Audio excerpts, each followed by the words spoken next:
Imagine a man who once lived surrounded by beauty, wealth, and love. A man whose home echoed with the laughter of children, whose land stretched wide and fruitful, whose body radiated strength and health, and whose heart never ceased to give thanks to Allah. Now imagine that same man covered in painful sores, lying alone in the dust, abandoned by society, grieving the loss of all his children, stripped of every comfort he once knew. Yet from his lips still flow words of gratitude. This is not fiction. This is the true story of Prophet Job, peace be upon him. A story not of tragedy, but of triumph. Not of despair, but of unwavering faith. Through this journey, we uncover the power of patience, the radiance of resilience, and the mystery of divine wisdom as we step into the life of one of the most beloved servants of Allah, and a man who whispered praise even when pain screamed louder. This is a story that will stir your soul and leave your heart in awe of what true faith really looks like. Before calamity ever knocked on his door, Prophet Ayub, peace be upon him, lived a life that seemed to mirror paradise. His home was not only a place of material wealth, but a sanctuary of faith and gratitude. The breeze that passed through his orchards was fragrant with ripe fruits. The shade under his trees was thick and cool, and the skies above his lands smiled with mercy. Livestock roamed freely across expansive fields, and his barns were filled beyond measure.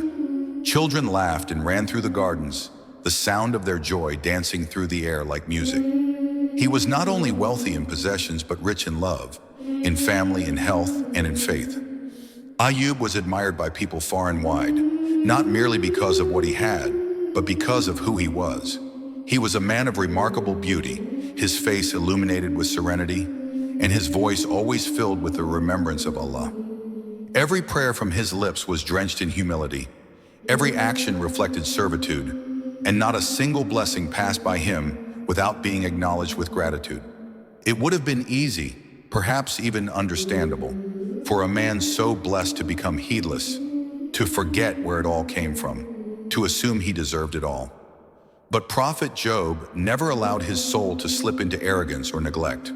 Morning and night, he bowed to the one who had given him all things. He reminded his children, his servants, and his neighbors, all of this belongs to Allah. I am merely its keeper.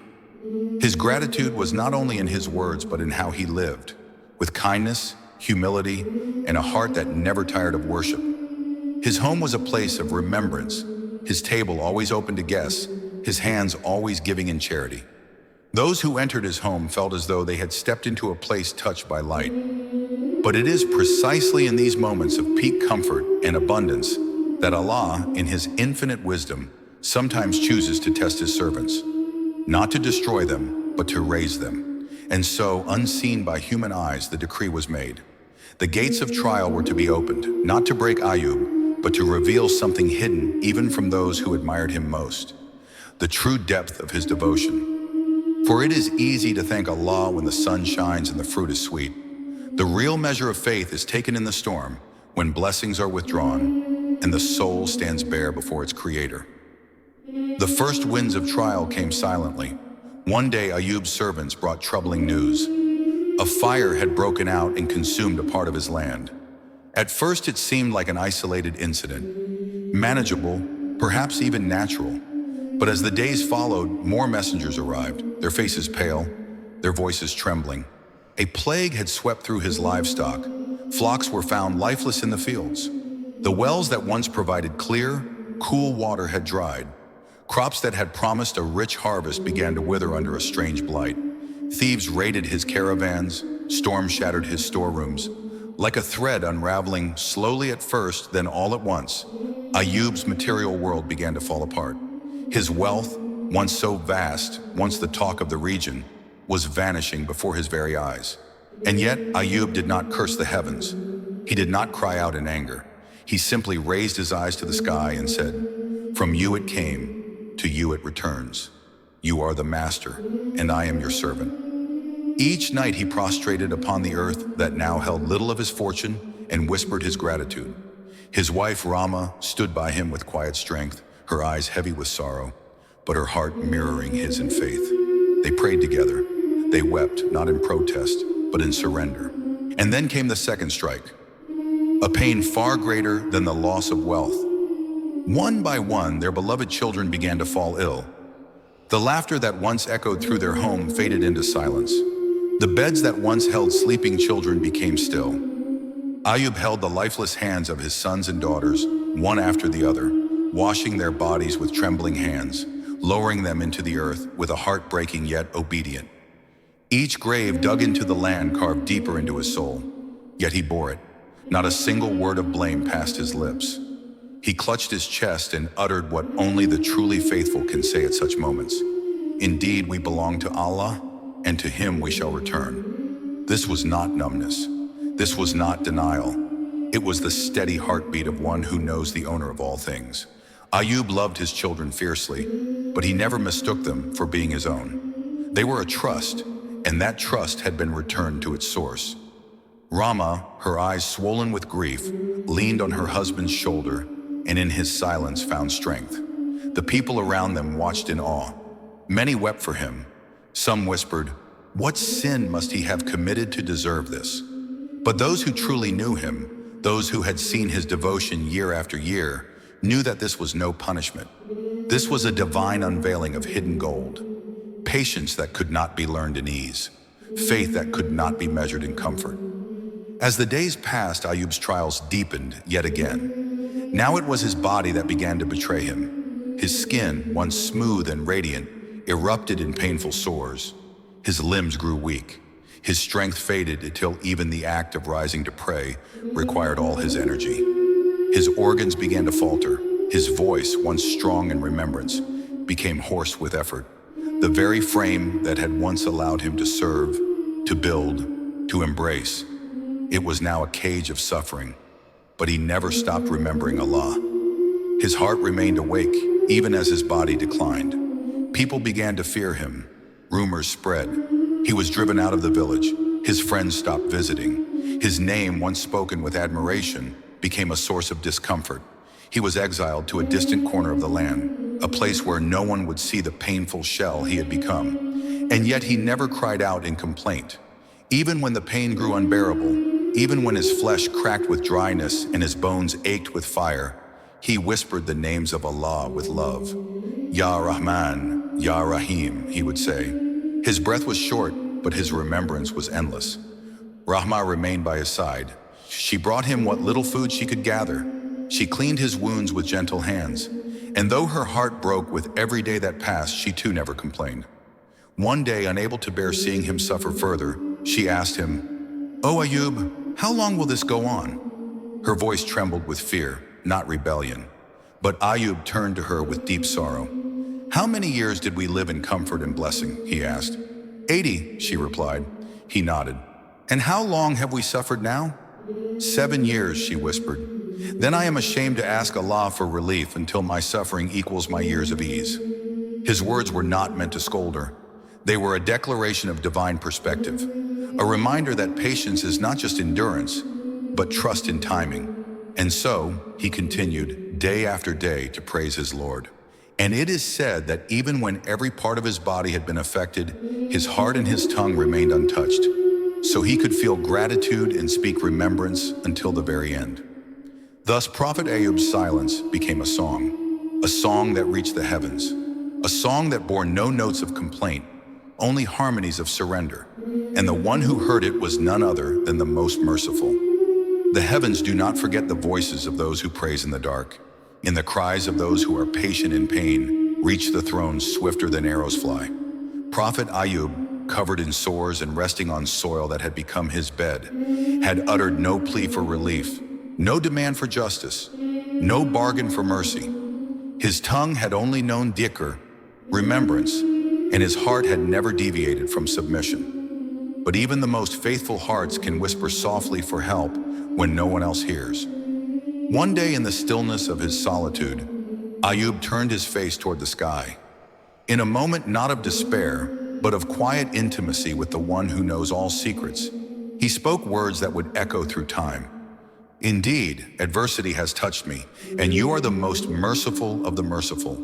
It was not a complaint, it was not an accusation, it was a whisper of love, an acknowledgement of his state, and an affirmation of Allah's mercy.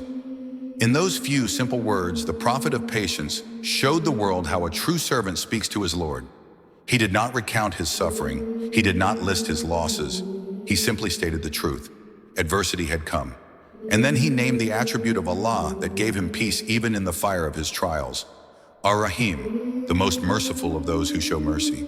The sky, as though waiting for that utterance, opened with compassion. Allah, who had always seen his servant's endurance, now commanded the relief. A divine instruction descended upon Ayub in his solitude. Strike the ground with your foot. This is a spring for washing and drinking. Without hesitation, the prophet obeyed. His swollen, weakened foot moved toward the earth, striking the dust beneath him, the very dust that had received his tears and supported his aching frame. And in that instant, the earth yielded to the divine command. A spring gushed forth, clear and pure. The water sparkled like morning dew touched by light. It held within it healing, not just for the body, but for the soul. Ayub drank. His dry throat was quenched, and strength began to course through his veins like a forgotten stream returning to life. He bathed in the spring, and the sores that had defiled his once noble form began to vanish, one by one. His skin became clear, his limbs regained their vigor, and his frame stood tall once more. The man who had been cast out by society, shunned and pitied, now stood again with the health and beauty that once defined him. But this time, even more radiant, not with worldly pride, but with the glow of divine favor. Allah had not only restored his body, but renewed his soul. And yet the mercy did not stop there. For the one who tests his servants also knows when to restore what was taken. One by one, Ayub's lost blessings began to return, not as a repayment, but as a gift for his patience. His lands were returned to him, now more fertile than before. His orchards once again bore fruit, heavier and sweeter. The winds that had once carried ruin now brought abundance. Livestock multiplied, wealth flowed back into his home, and the sky above him smiled with endless generosity. Then came the most beautiful restoration of all, his family. Allah, in his mercy, brought back Ayub's children. Some narrations say they were brought back to life. Others say Allah gave him new children to fill the space of those he had lost. But either way, his home once again echoed with laughter. Sons ran through the fields, daughters sang in the courtyards, and Rama, his faithful wife, stood beside him with tears of joy tracing lines down her face, tears that washed away years of silent sorrow. Her patience had not gone unnoticed either. She who had served her husband in his lowest moments, who had worked tirelessly to feed and clothe him when all others had turned away, now stood honored beside the Prophet of Allah, sharing in the mercy that had descended. Allah multiplied their children, gave them strength, beauty, and righteousness. The house that had once been empty now pulsed with life, but with every restored blessing, Ayub's humility only deepened. He did not build palaces or seek vengeance on those who had abandoned him. He continued to live simply, giving generously, and worshiping with more intensity than ever before. He knew now, with absolute certainty, that the world and everything in it is only entrusted to man for a short while. It can vanish in a heartbeat, and it can return in a moment. But what truly remains is the heart that turns constantly to Allah. And then, there came a day when Ayub remembered a vow he had made in the darkest part of his suffering. During the years of his illness, his wife had said or done something. No narration confirms what exactly it was, but some scholars suggest it may have been out of deep distress or sorrow that had caused Ayub to say, "When Allah cures me, I will strike you with 100 lashes." It was a vow not made out of cruelty, but a moment of pain that slipped into his speech. Now that he was healed and everything had returned, Ayub stood by his word, not out of anger, but out of sincerity to the promise he had made before Allah. Yet how could he harm the woman who had been his sole companion through suffering? Allah, in his mercy, revealed a solution. Take in your hand a bundle of thin grass and strike with it, and do not break your oath. Ayub gathered a bundle of 100 soft blades of grass, tied them together, and gently touched them to his wife's back, fulfilling his vow without causing her the slightest pain. In this act, Allah taught the world that mercy and truth can coexist, that promises to Allah are sacred, But kindness is never forgotten. As Ayub's story spread across the lands, people came to him not to stare or ask for miracles, but to learn. He became a symbol of faith tested and faith victorious. His words, his prayers, and his quiet strength became lessons passed from tongue to tongue, father to son, mother to daughter. Even among the angels, his name was remembered with reverence, for he had proven what few ever truly do, that love for Allah does not depend on comfort, and that patience in pain is one of the most beautiful acts of worship. Years passed, and Ayub continued to live in gratitude and service. His family flourished, his land prospered, but more than anything, his heart remained forever transformed. Every sunrise was a reminder of the darkness he had endured. Every smile on his children's faces was a gift wrapped in memories of empty rooms. Every step he took across his land echoed with the lessons of hardship, lessons that polished his soul like gold refined in fire. He never again took a single blessing for granted, and he never forgot the spring that had healed him, the whisper that had summoned relief, or the quiet patience that had become his legacy. Though his voice may have once trembled in the dust, it now spoke with the strength of a man who had walked through the storm and found his Lord waiting on the other side, not with punishment, but with open arms and infinite mercy. And long after Ayub had returned to his Lord, his story lived on, carried in scripture, remembered in prayer, and honored in the hearts of those who, like him, would one day find themselves tested. And in every home where patience is practiced, in every heart that whispers dhikr through tears, and in every soul that remembers to thank Allah even when everything is taken, Ayub's spirit lives on, a shining flame that can never be extinguished.